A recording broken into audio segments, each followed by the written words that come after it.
much for attending today's webinar, Building Bridges, Not Walls. We're excited to provide value to you in the area of collaboration, collaborating amongst different departments. For those of you who work in higher education or in the educational setting, there are others who work in the community in different organizations. So we want to be able to share with you some information that could be helpful in terms of you collaborating and working together amongst different departments. Today's webinar, you will learn from our expert panelists who will share their experiences and strategies for successfully collaborating across departments in higher education. Please note that this webinar is being recorded and you will have access to the recording. And again, I want to welcome everyone. My name is Abraham Scully. I am the founder and CEO of Speaks to Inspire, a consulting agency that organizes affordable, high quality, and engaging mental health events. It is a pleasure to welcome you to today's event. And please note again that today's session will be recorded and you will receive access to the recording in case you miss anything that you would like to refer back to. With that, I will take the next minute to introduce today's speakers. For our first speaker, I am going to introduce Jaeda Bennett. Jaeda Bennett has a diverse background in adolescent health education and project and program management within higher education. With over 11 years of experience in the field, she has become a highly effective leader in fostering cooperative efforts across different departments. Jaeda is dedicated to improve health outcomes and establishing sustainable programs to meet the needs of young people. Her diligent understanding in public health policies and management strategies has equipped her to successfully implement and oversee various initiatives aimed at enhancing student well-being. Please give a warm welcome in the chat to Jaeda Bennett. For our next speaker, we have Dr. Mona Amodeo. Dr. Mona Amodeo is an award-winning management strategist, author, speaker, and innovator.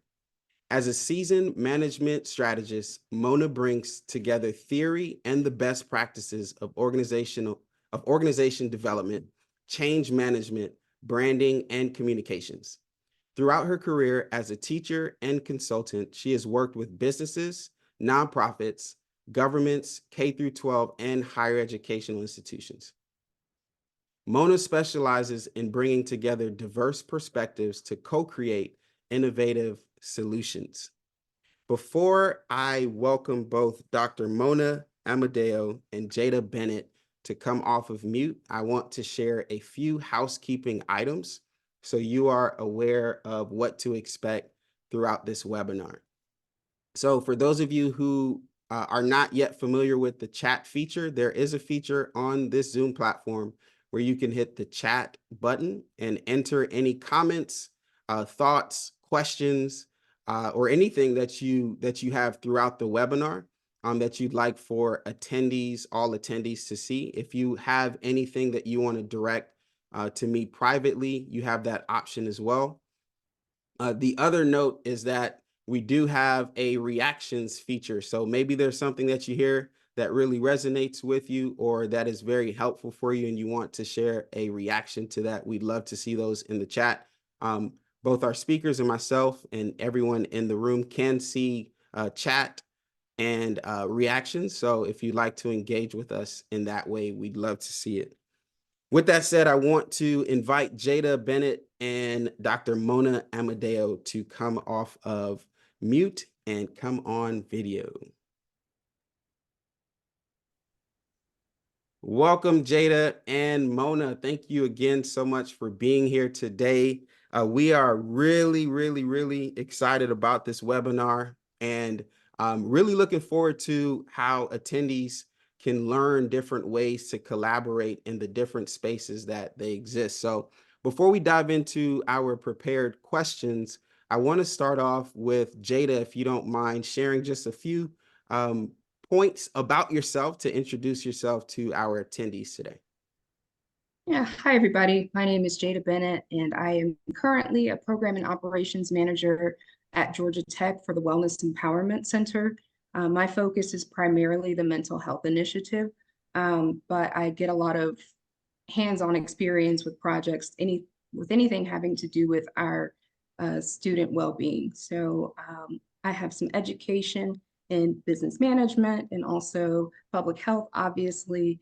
I have experience with the health department as a health educator and also some program and project management. And so I'm looking forward to sharing the knowledge that I have with you guys, and also being open to learning to any insights that you guys contribute as well. So thank you for having me. Thank you for being here. And Mona, would you like to introduce yourself to our attendees? Yeah, so thanks, and so glad. Thanks to all of you for sharing in this conversation. I always say when I do these things, I always walk away with more than I give. So I'm looking forward to learn from all of you.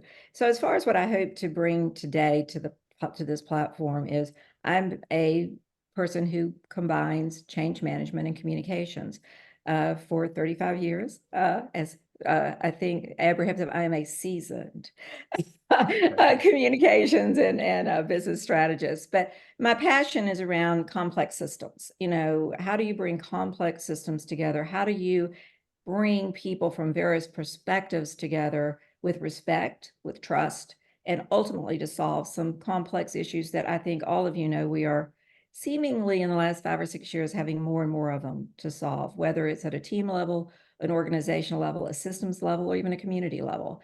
So I've been really fortunate to work with some amazing clients, from global corporations to onesie twosie startups, all looking for ways to, you know, bring people together to solve problems, challenges. And I prefer to say, because I come from an appreciative inquiry research background.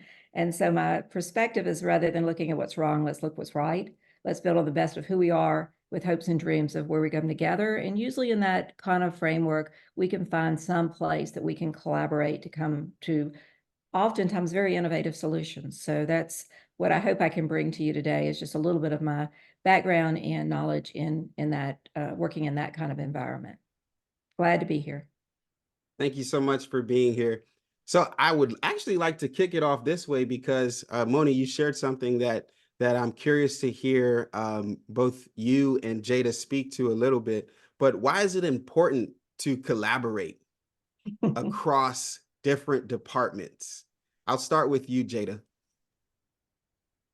From my perspective, these problems are so complex and intricate.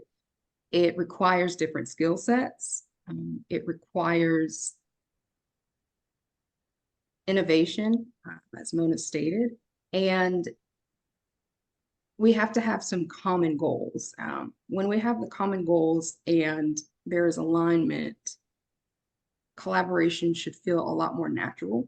But when the misalignment is there, that's when we start to see the problems, from my perspective. And what are your thoughts, Mona? Why is it important to collaborate across multiple departments, different departments? You know, Abraham, I think it's just the world we live in. You know, there was a time when we could live in boxes. If we look at org structures, right? And this is probably one of the foundational problems, is we still have a view of organization systems as these boxes. And really what we're dealing with today is systems. And the more we can understand how systems work together, how we view, and it's all about paradigms, right? It's the window in which we see the world. And if we see these worlds as boxes, even if they have dotted or straight lines, they're still boxes. But rather flipping around, and let's look at this from a paradigm of systems and how systems work together. I share this with my team sometimes, and I won't sing it to you, but when I was a kid, we had a song, you know, the knee bone's connected to the ankle bone for the, right? Everything is a system, and one can't work without the other. And so much of this, Abraham, has to do with our old management philosophies, our old management frameworks. They're outdated. Unfortunately, they're still being taught. And I think we have to frame these things differently.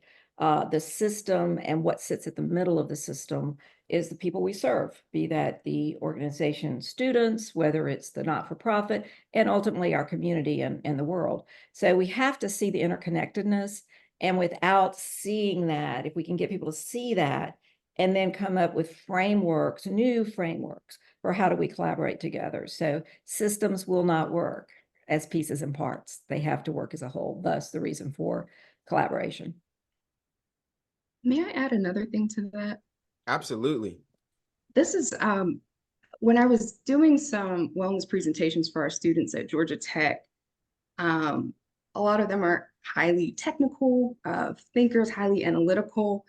And I'm like, how can I present this information about why it's important to be a systems thinker and their well-being? How can I put it in terms that they absolutely understand? My apologies if you hear weed whacking outside. And so I use the example of a vehicle. A vehicle is made up of multiple different components, and the goal is to get from point A to point B. But if your tires are out of alignment, you're not going to quite get to the B. You might start at A and then you'll get to whatever other point, but it has to start with alignment. It doesn't mean that you can't be flexible and adaptable, but every single part of the car needs to be working. You need an engine, you need transmission, you need wheels, like I said. And so making sure that there's a clear goal at the beginning, and then making sure that all of the pieces necessary for that team or that group to move is included. Thank you so much for adding that piece to it, because I think as we continue to emphasize the importance of collaboration, what is inevitable are the barriers that exist.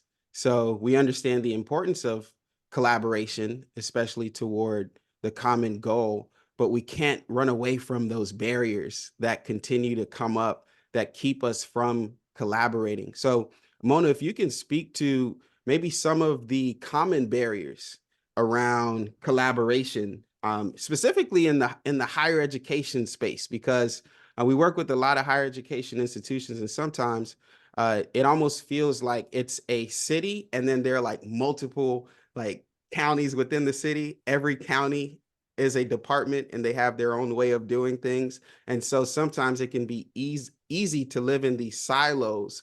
And in many cases, we're working towards the same goal, doing very similar things, but are not as effective as we could be if we were to come together and work together. So what are some of those common barriers that exist around collaboration between departments? Is that to me, Abraham? Yeah, I'll start with you, Okay, Mona. thank you. Yeah, so, or as I said, kind of in my intro here, that universities are set up that way. The biology department's the biology department, the psychology department's the psychology department, and typically they generally have the same perspective about life and what's important and how they think. But Jaeda said it. I mean, you get a bunch of engineers together with a bunch of artists, they're not even on the same planet some of the times, right? So there's perspectives. So I think the obstacles are natural, right? We all bring a perspective. We all bring, whether it's at a university or not-for-profit, it doesn't matter. Everybody brings the me to the table, right? Their perspectives, their backgrounds, all of those kind of things.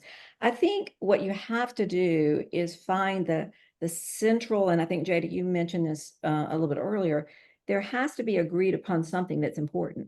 It's important for us to solve this, right? Whatever this is. Then there are frameworks. And again, there are different frameworks for collaboration, communication, reframing. The question you ask will be the answer you get. The question you ask will define where you're going. And then the framework you use to facilitate those kind of conversations are important. So I think in general, and very, this is a big question you asked, but ultimately, we have to understand each person has a perspective based on where they come from, who they are. And in a university, remember, university professors and et cetera are taught to defend, right? They're taught to defend that they're right. If you want to get really interesting, get in healthcare. It's the same thing. You get a bunch of doctors together, they're always right. So we've got to be able to create the safe place for them. And we've got to be able to put them in an environment where everyone's clear that this is a question that we're answering. And the framework has to get people to put their egos aside, ask questions that give everybody a voice, create self-space. So it's a big question that you asked, but I think at the bottom line of the bottom line, the silos exist because structures exist. The obstacles oftentimes exist because people want to defend their perspective. And the third piece is, frankly, the frameworks for facilitating conversations are not as good as they need to be. And maybe an older, a newer way might be a better way to do some of this. Thank you for sharing, Mona. Jaeda, I'll present the same question. What are some of the maybe unique barriers as far as what you've seen around collaborating across different departments? I would agree 100% with what Mona said. The biggest thing that I put was communication. And part of that leans into, one, understanding ourselves, and then two, looking to understand other people and other people's perspectives. And so a lot of people think of communication as having to be highly competitive.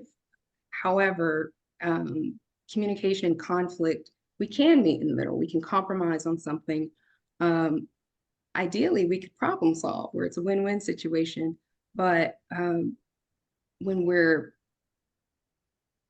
navigating so many different perspectives, we should definitely be able to find some common ground. So communication is just really, really important. Understanding how other people communicate, what causes them to communicate in certain ways. Just understanding human behavior is really important in trying to shift a culture and shift change for common goals. So in the same vein of communication, I can't remember the exact statistic, but it was basically highlighting how communication has much more to do with listening than actually speaking. And I think oftentimes the misconception is that because we're speaking, we're communicating, but just because we're speaking, it doesn't mean that we're communicating.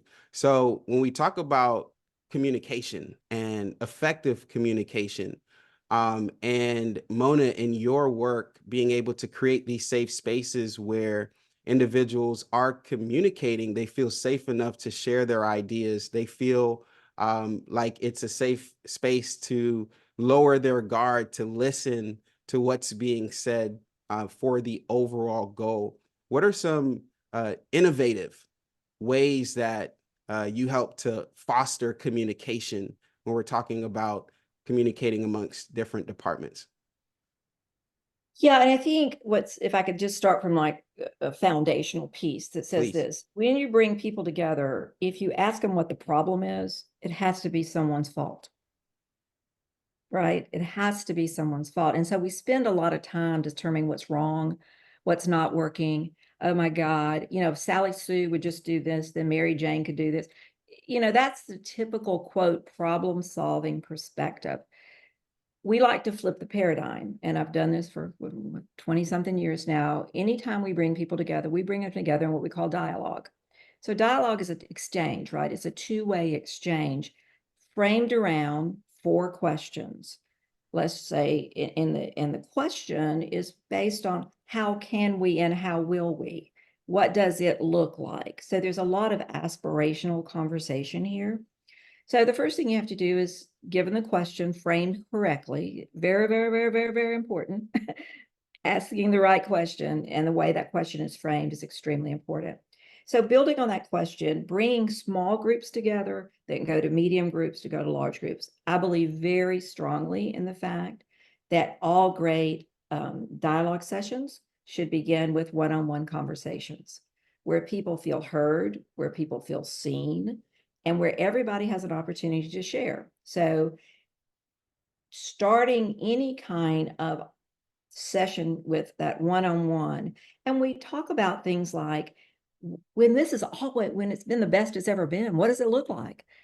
At times you've either, whatever the issue is, right? I don't care what it is, but at some point in your life, you have experienced a time where things really worked. What was that like, right? What were some of the characteristics? What can we learn from that? The second question becomes from that we call that from a discovery, right? Dream. If it could be everything we wanted it to be, what would it look like? What would it look like? Building on the best of what we know, what is the possibilities and what might that look like? The third step is, okay, let's design something. As you know, I don't know if you've experienced it, but we certainly have heard about these things. People come together, they have these meetings, everybody talks, walk out, okay, nothing happens. So the question is, how do you dream? How do you discover? How do you dream about the possibilities, your greatest hopes and dreams? The third is, how do we design something? And what does that look like as far as us following up, and where do we go from here? And the third piece is always deploy, right? We are a learning organization. We believe in learning organizations. So even your best ideas, you've got to execute, you've got to implement, you've got to review, you've got to adjust. And everybody's got to kind of feel with this. So I think, Abraham, there's three kind of pieces to this. When you bring people together, you've got to create safe space. And you create space, safe space, let's say that 3 times, by allowing people to be heard. And so it's not about let's attack the problem. It's about let's co-create a solution together. And as a facilitator of these meetings, you've got to create the space where people can come and can see the co-creation of the solutions. They're seeing it together. They're creating it real time. So that's my belief system. I believe the biggest issue we have in society and in world, and we're problem solvers, right? Not possibility thinkers.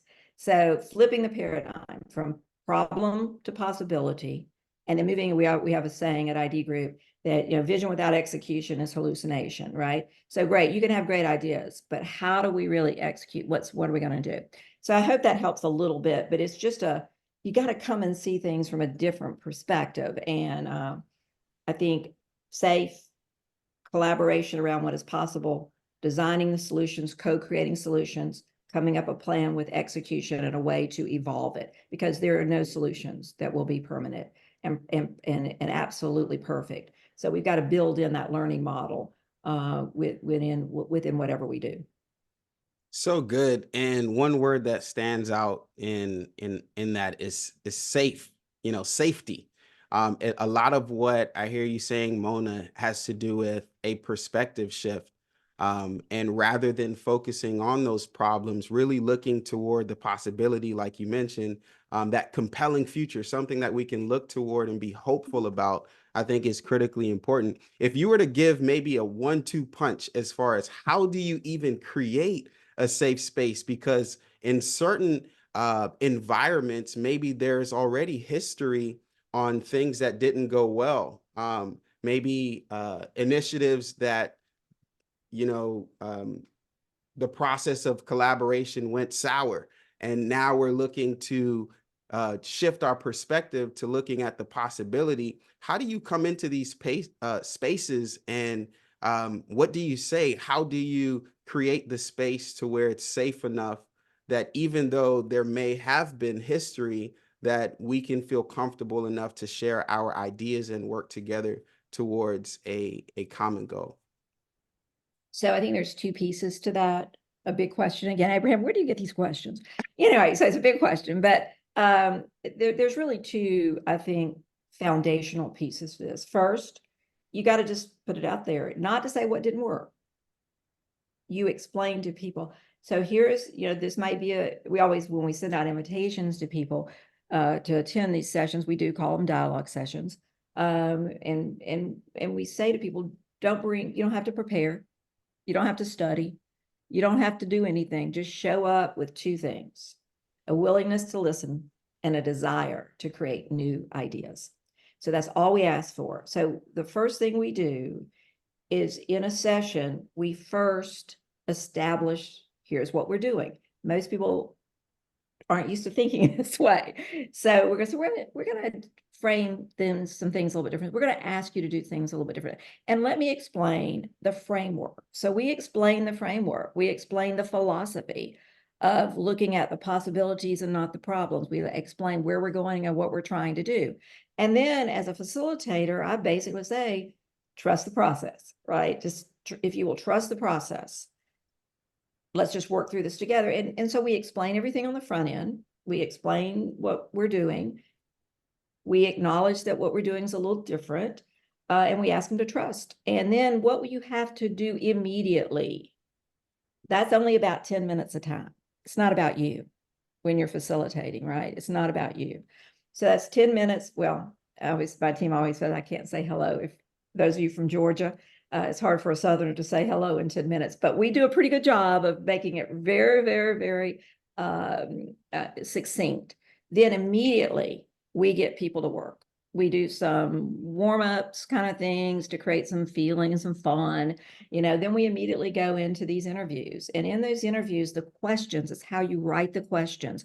It is an interview back and forth. It's as if I explained to people, I say, it's like you're a journalist and you're really curious about what people want or what people think and what people say. And so you're interviewing that process. So that's where you start laying that foundation of you matter. That's what everybody wants. Everybody wants to know that they matter. The way you ask the questions, the framework that you're giving people. So a lot of words I know, but that's the two things you do. That's how you create trust is you establish it, you establish the framework, the way you write the questions, and as a facilitator, getting out of the way and letting this be about the people in the room, I think is extremely important. Thank you so much. Jaeda, I'm going to come over to you. I know you've done a lot of work around supporting student mental health and well-being, and then doing it on a level to where different departments are working together towards supporting student mental health and well-being. And I think when we look at the state of student mental health now, regardless of the difficulties of collaboration, we have to find a way to work together because students are in great need around the area of their mental health and what their needs are and how it's affecting them and their academic success. So, Jaeda, can you share maybe an example of a collaborative project or initiative that had a significant impact on student mental health and the areas of academic success that maybe you were a part of, maybe you led? Any example that you think would be helpful?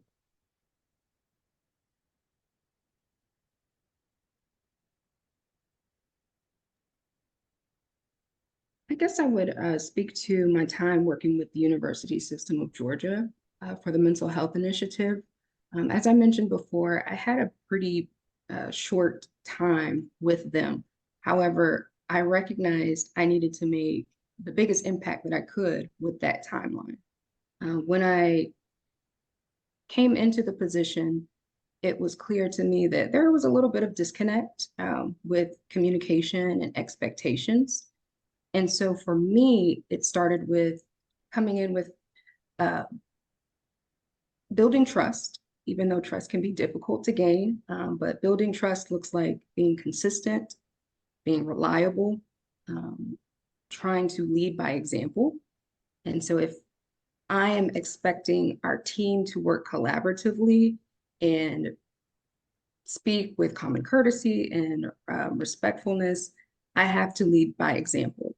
And so that's something that's big to me, leading by example. And so with those different institutions, having to bring together people of so many different calibers from different backgrounds, that was the most critical point to start with, establishing some type of trust and clarity for expectations, what they could expect from me and what I would expect from them in a respectful and professional manner.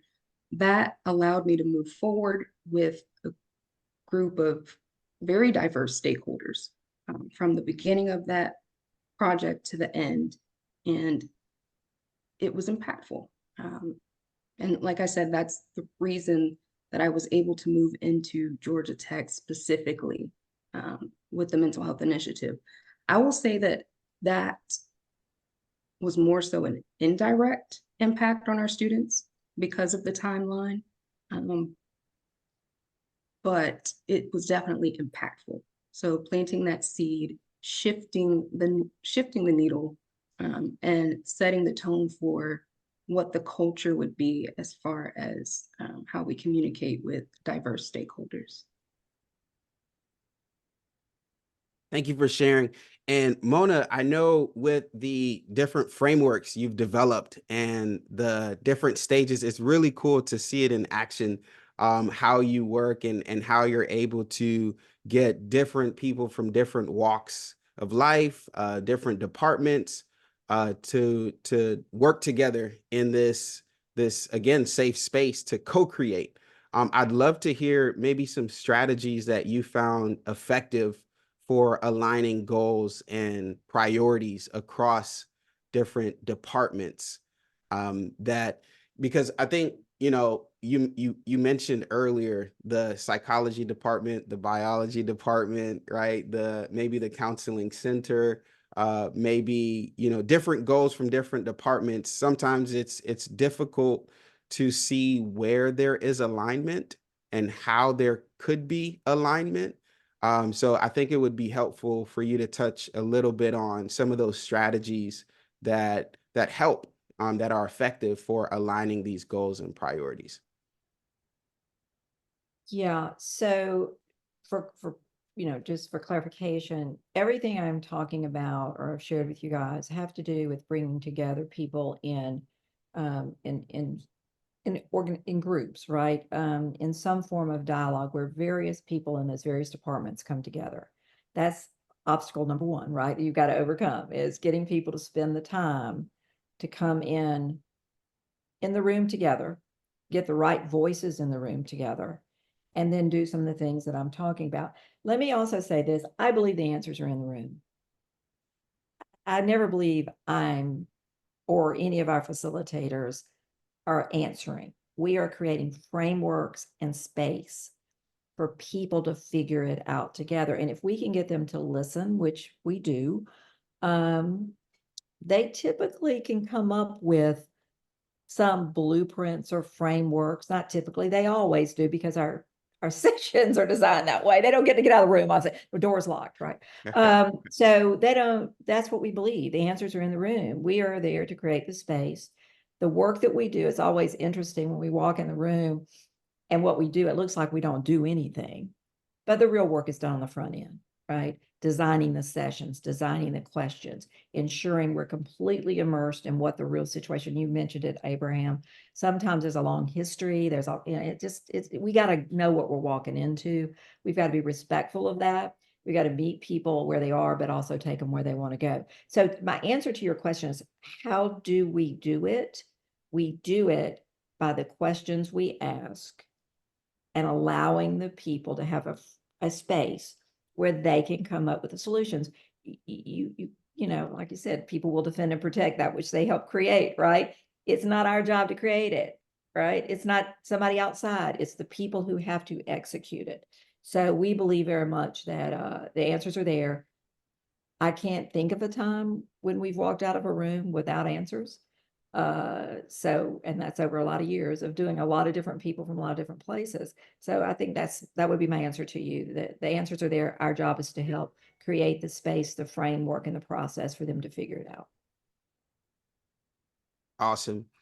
Jaeda mentioned a couple questions ago, consistency and how consistency is essential in regards to successful collaboration. When an individual is a leader of a project and they are working towards initiating the process of collaboration across departments, that individual will be most effective when they are consistent and when they understand that in their role, they have to be the one to take the initiative, they have to be the one to lead by example. So when we talk about the area of consistency as the leader, right, working towards creating these spaces that are conducive for collaboration, how do you handle conflict? How do you handle disagreements that come up when you are the individual that is leading these spaces or initiatives that require collaboration? So Jaeda, I'll start with you. How do you handle some of those things when they come up? Great question. I have a lot of experience with that. It's very much so a similar approach. Recognizing that we don't want to stop our progress towards goals, assuming that we had some goals, but sitting down and asking questions, asking the right questions. What is this concern from your perspective? What is the concern from your perspective? And as a leader and a strategic thinker, I should be able to find maybe some commonalities that we can take and say, well, you presented something in this manner, you presented something in this manner, but I can see that there's some commonality in what we're trying to get out of this. And so taking that and focusing on that versus thinking about the tension, I guess you could say. Tension is real, but still thinking back to how do we get back on the same page? That's always critical. That's great. Mona, I actually want to ask you the same question around when there are disagreements that come up and there are conflicting goals, or I'll put in air quotations, conflicting goals, because there's an inability to see how they actually work together, as Jaeda was saying, being able to identify those commonalities. But when those disagreements do come up, when there are certain conflicts, what are some ways to navigate or handle those conflicts to get those different departments on board as far as collaboration? Well, you could just fire everybody. I'm joking. I'm just joking. That's, again, it's a different, let me just flip it around over here. Sure. And let's look at it to say, something is getting in the way of us achieving something. First of all, there has to be constantly in front of the team. And I'm assuming, I'm making some assumptions here, that you're looking at, let's say there's 7 to 10 people who need to work collaboratively to achieve something they have now, again, for me and in the work I do, they've already agreed this is what they want to do. They've agreed this is where they're going to go. There is a buy-in from the beginning that this is the way it's going to be. Now, if we're now talking about you have someone on the team who isn't buying in anymore, who isn't living up, I think, I'm just framing it back the other way around to say, okay, let's look at what's working right now. As we look at all the big ideas we had, the big dreams we had, we're in the room together, what's really working well? What do you really appreciate about the people you're working with, et cetera? And if there were 1 or 2 things that you think could make it work better, what would it be? Again, it is not, I believe in leading from every place. It's not the leader, it's leadership of this team. Again, if you're talking a cross-functional team brought together to solve a issue. So let me be clear. I'm looking at something very, very specific, framed out as an initiative. Okay. And we've all come together. We've spent time. We've got a plan. And we have somebody now that's gone rogue, right? I think you got to bring the person back in and say, so it seems like we're having some challenges. Let's talk about what's working. Let's talk about what you see that if you could change, what do you think? So you're really framing it as a solutions focus and not as a problem focus. So tough question, because again, that's making an assumption there's one leader as opposed to the group finding some kind of collaborative leadership model. Again, this stuff is different. I know it's different, but collaborative leadership model where everyone takes and owns responsibility And sometimes, Abraham, it is a process of checking in, and that's part of the process of that, evolution, that you design a way for people to check in with each other, check in with what's happening, what's working. Again, always focusing on the solution, not the people. It's not about you. It's not about you. It's about the solution. And so if we can all just stay focused on that and try to bring the best out in everybody, you're going to get there. I'm not going to say there's not problems. I'm not la la land. I deal with it all the time, but there is a way to keep these things focused. And through every solution, there will be other challenges. But again, if you keep your focus on what's working, our hopes and dreams, what do we need to adjust? Well, okay, so it's this constant, but it is a way, it's like I said in the very beginning, it's a paradigm, it's a way of looking at the world. And it's possibility versus problem. And just so you guys know, those who I'm talking to you, it's called appreciative inquiry. The framework is, I didn't create appreciative inquiry. One of my mentors, David Cooper Ryder, did out of Case Western. We have adopted it and adapted it to meet the needs of the clients that we work with. But this approach is not a Mona thing, right? It's a bigger. So I want to make sure everybody knows that's something that David created and we've adapted. Thank you so much. And Mona, you highlighted something that I think is important in the area of collaboration, which is identifying and highlighting what's going well so far. Because sometimes, collaborative projects and initiatives are very hard, and it's easy to lose sight of the progress that has been made.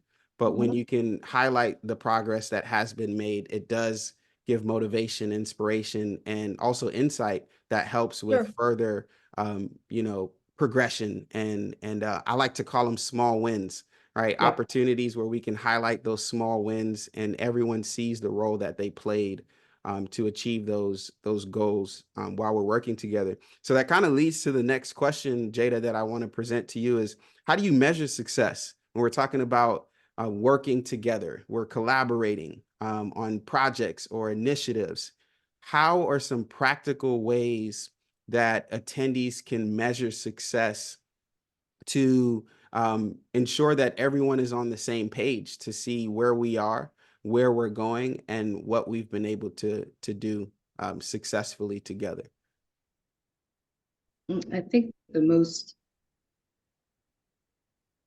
maybe obvious is to identify if we're meeting our goals, and just if we're in the initial phases of everything, making sure that we've established some goals, so at each point people can see how they have contributed to the mission. They can see how their inputs have carried them through, and it helps with the clarity and the communication, transparency, for people to be able to see the bigger picture. That's one. Obviously, measuring goals. And then outside of that, I might ask Mona for some additional insights. Yeah, I think you're right. I think when we go back to this process that I was sharing with you earlier, where we say we're going to dream, we're going to discover, we're going to dream, we're going to design. Well, in that design, there has to be some way for us to mark progress. And that's not for, again, to me, this is why when I talk about co-creation, the group has to define that. And then again, if we look at a collaborative leadership model, bringing that back together again and having, and I'm going to talk about universities for a moment. They're researchers, they're research driven, they're data driven. Some softer, some more qualitative, more quantitative, but it doesn't matter. They're data driven. So I do think there has to be in that process some way to say, and what will we know when we get there? What will we have achieved? And then there has to be feedback loops on that. And that's where the opportunity is. I think going back to what Abraham was asking earlier, the opportunity there that is, okay, so here's the progress we've made. What are we doing really well? Are there some tweaks we can make to make it better? And then you go to the next. And throughout all of this, there is an accountability piece. Like I said, a lot of different levels here, but an accountability piece. So when you talk about if there is a project lead, okay, a person who's been assigned by the president of the university to initiate a project, that person is still the project lead, but is not necessarily the leader. It's got to lead from everywhere. So I think there is the KPIs or objectives or that Jaeda's talking about as a hard measurable of progress. But I think there is also, and it's hard to put your finger on this, there are some softer things around engagement, feedback from participants on whether or not they felt trusted and impactful. Did they have a voice? So there is some of that kind of softer piece of it, I think, that's really, really important.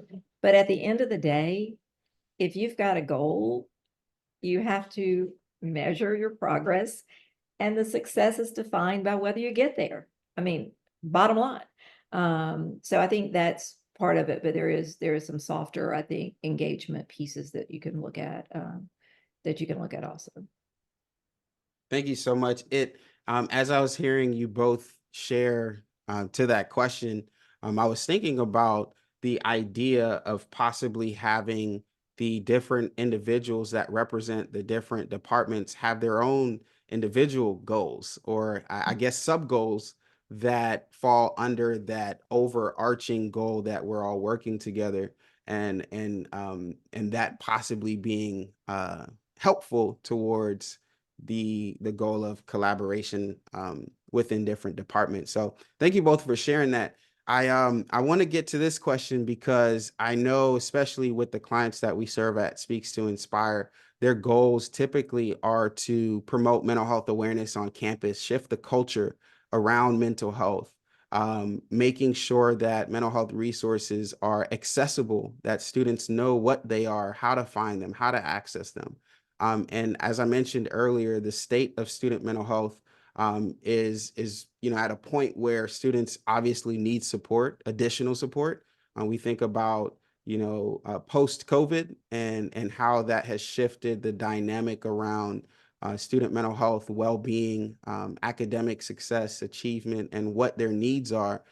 It looks very different than how it did years ago. So getting creative with our approach to make sure that we are collaborating around these initiatives and goals to ultimately support students is very important. So I'd love to hear, Jaeda, I'll start with you. What advice or insight would you give to our attendees and those who are listening to the recording who are really struggling to collaborate right now with other departments on campus, and they're having difficulties with the walls that exist, right? The title of this webinar, Building Bridges, Not Walls. So there are walls that exist, and they can potentially use those same stones that are used for the wall to lay them down and create bridges, right? So we can work together. What advice would you give to those who are listening that are struggling and in need of tools and strategies to effectively collaborate with other departments?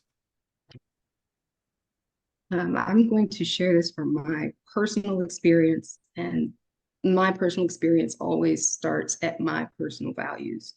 I think it's important that we try to lead by example, not in necessarily a formal leadership role, but leading by example. All of us have been impacted by COVID in some capacity, and all of our mental health has been impacted in some capacity. And so being humble is number one. Thinking about what I am bringing to the table. Am I balanced in my well-being so that I am able to facilitate or lead such dynamic projects? Leading by example and being consistent with that. So investing in yourself, being open and honest about what you are bringing to the table. If you're bringing your best self, you're bringing a balanced version of yourself. If you guys are, we use the framework 8 Dimensions of Wellness at Georgia Tech, and I have taken the steps to make sure that my well-being is balanced. When I am balanced, I can contribute to my teammates in a more effective way, and that should ultimately trickle down to our students and give me it gives me the ability to build in all the things that Mona talked about in developing programs and projects. And so literally focusing on yourself first, not meaning that you're more important than anyone else, but focusing on what you're bringing to the table first, and ensuring that you're humble. That is something that I value, and I will consistently lead in that manner, leading by example without a formal title, but leading by example, and humbly and sometimes quietly is the best way to show people the behaviors that you want to see them develop. Thank you, Jaeda. And Mona, I'll actually, ask you the same question around advice for those who are listening that are struggling to collaborate with other departments. What advice would you share to help them out? What I really liked in the way you asked the question is it's really the truth of the core, if you will, of this situation. The organization, be it a university, and I'll address universities for just a moment. There has to be an urgency to change something, right? We know that there has to be tension. The why. Why is this important? And getting the people, whoever it is, from the leadership, which I believe is extremely important, from the president and cabinet all the way through the whole organization, is to really build that urgency of why is this important? And then the invitation, and you can change. You can be a part of the change, and empowering the voices. We want your voice. We want your ideas. But again, the most important piece of this, so I want to acknowledge what you're saying around culture change is huge. This has got to be core to the values, to the purpose, to the belief system of the university. And then inviting people to come in to say, here is how will we? What does it look like if? And I love, Jaeda, your model, having some kind of model like that. What does it look like to have a culture that is healthy, vibrant, from the individual to the organization? What does that look like? So I think really defining what that is might even be the first step. I'm making some of this up as I talk, but really urgency to change, a framework for change, and an invitation for people. And again, even an invitation for people to create the framework for change. And then the how to. And then you said something really important too. One of you guys that I really appreciated too, is that this is not about others. It's about leading self, leading others, leading the organization, right? That's the different levels that you need there. So I think if I'm sitting in your situation where you're really trying to help organizations build this kind of perspective into their culture, I think, of course, it's what I do. I bring together groups of people and I say, let's figure this out. And we frame it out, we figure it out, and then we hold a sense of accountability. But you said something, again, very, very important. In a university, you have to still work within the structure.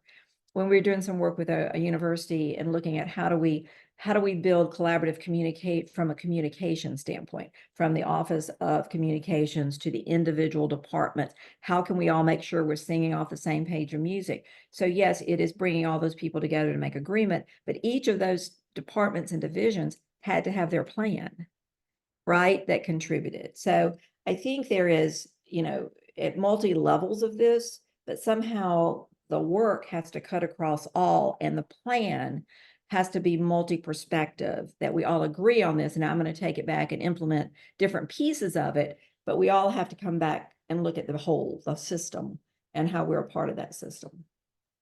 Thank you so much for sharing that. And for those of you who are tuning in live, I'd love for you to share in the chat just some words of gratitude for Jaeda Bennett and Dr. Mona Amodeo. This has been extremely helpful, from being able to hear different, not only examples, but questions, frameworks, things that can be considered in the areas of collaboration across different departments. We're also going to share in the chat right now a link for you to give us your feedback. We want to hear from you, your feedback on this webinar and how it was helpful for you. It's a very brief feedback form, so please complete that. And as we wrap up today's webinar, I want to share a few other resources that can be helpful to you. Again, we want to say thank you so much to Jaeda and Mona for joining us on today's webinar. I do know that both Jaeda and Mona are on LinkedIn, so please connect with them on LinkedIn. We'll be sure to share their LinkedIn information in our follow-up email for those who registered so that you can continue the conversation. I'm sure they'd like to continue the conversation and get to meet you all as well. So thank you again, Mona and Jaeda.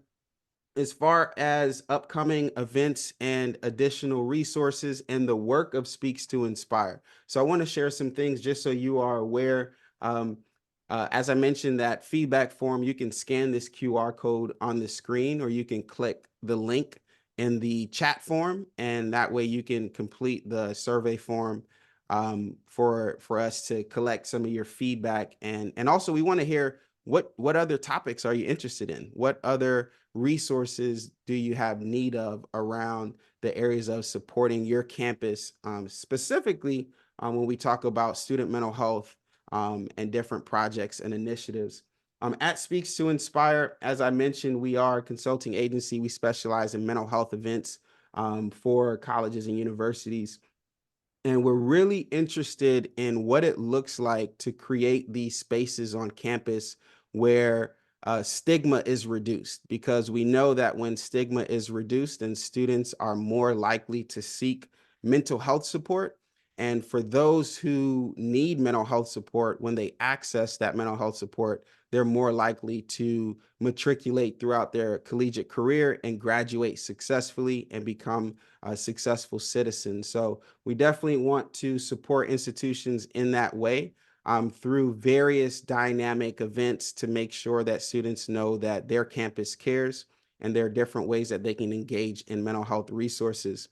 We also have events just like this one. So both virtual and in-person events, and we'd love to engage you as far as providing more information and resources to you. So you can visit our website, speakstoinspire.com/events, and get plugged in to learn more about what we have coming up next.